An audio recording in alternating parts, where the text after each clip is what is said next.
TTD ఆధ్వర్యంలో కొండగట్టులో నిర్మించబోయే వసతి గదులకు సంబంధించి ఆంధ్రప్రదేశ్ ఉప ముఖ్యమంత్రి పవన్ కళ్యాణ్ శంకుస్థాపన చేయనున్నారు. ఈ మేరకు జగిత్యాల జిల్లా అధికార యంత్రాంగం పూర్తి స్థాయిలో ఎలాంటి ఇబ్బందులు తలెత్తకుండా అన్ని ఏర్పాట్లు చేశారు. మొదటగా అంజన్నను దర్శించుకున్న అనంతరం వసతి గదుల భూమి పూజ చేయనున్నారు.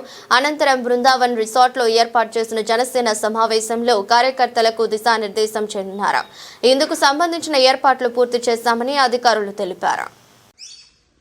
గౌరవ ఆంధ్రప్రదేశ్ ఉప ముఖ్యమంత్రి పవన్ కళ్యాణ్ గారు కొండగట్టు దేవస్థానానికి రావడం ఇది మూడోసారి.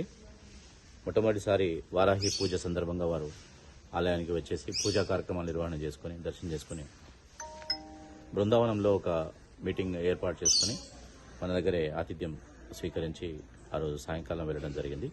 ఆ తర్వాత తిరిగి వారు ఎలక్షన్స్ అయిన తర్వాత వారు విజయం సాధించిన తర్వాత ఆలయానికి ఇతోధికంగా నేను ఏమైనా చేయగలుగుతానని చెప్పి ఆ రోజు వారు చేసిన ప్రామిస్ ప్రకారం టీటీడీ నుంచి దాదాపు 30 కోట్ల రూపాయలు శాంక్షన్ చేయించి 100 గదుల వసతి గృహాన్ని తర్వాత ఒక మండపాన్ని నిర్మాణం చేయడానికి శంకుస్థాపన కోసం భూమి పూజ కోసం వారు వస్తున్నారు.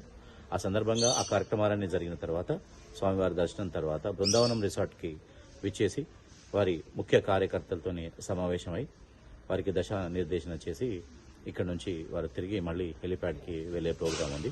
వారికి సంబంధించినటువంటి పర్యటనకు సంబంధించినటువంటి బృందావన్ రిసార్ట్లో వారి కోసం ఒకటి రెస్ట్ రూమ్ని ఏర్పాటు చేయడం, తర్వాత హాల్ని ఏర్పాటు చేయడం, వారికి సంబంధించినటువంటి ఎలాంటి ఇబ్బందులు కలగకుండా అన్ని రకాలుగా జాగ్రత్తలు తీసుకుని ఇది రెండోసారి బృందావన్ రిసార్ట్లోకి వారు రావటం కాబట్టి అన్ని రకాల మేము ఏర్పాట్లు చేయడం జరుగుతుంది.